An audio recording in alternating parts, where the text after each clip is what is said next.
ജെകെളച്ചിലേക്ക് എല്ലാവർക്കും സ്വാഗതം. അപ്പോൾ നമുക്ക് ഇതിൻ്റെ ചൂടോടെ വാഴയ്ക്കാൻ പറ്റും. നമുക്ക് വാഴയ്ക്കയുടെ തൊലിയെല്ലാം കളഞ്ഞിട്ട് നീളത്തിൽ അരിഞ്ഞെടുക്കാം. ഇത് കൊണ്ട് അരിഞ്ഞെടുക്കണേ.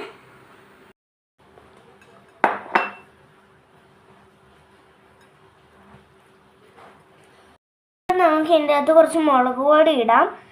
ഇതിൻ്റെ അകത്ത് ഒഴിച്ചപ്പോൾ കുറച്ച് വെള്ളം കൂടിപ്പോയി, അതാണ് ഞാൻ കുറച്ചും കൂടെ കടലമ്മ വിട്ടത്.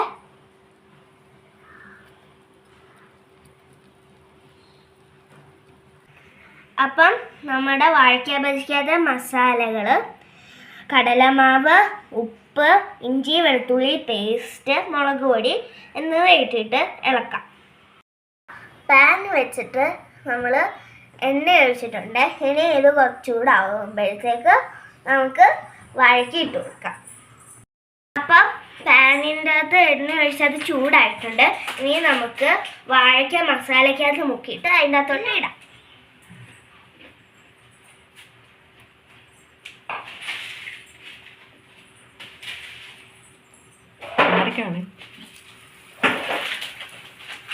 നല്ലതുപോലെ കോട്ട് ചെയ്തെടുക്കണം, അല്ലെങ്കിൽ കഴിക്കാൻ ടേസ്റ്റ് കാണില്ല.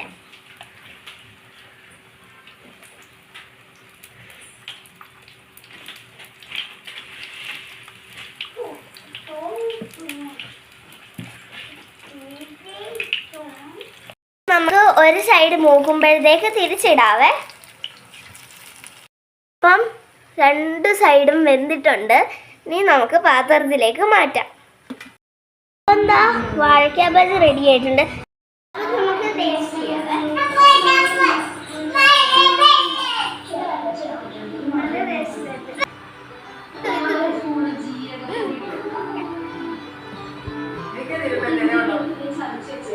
നല്ലതാണോ?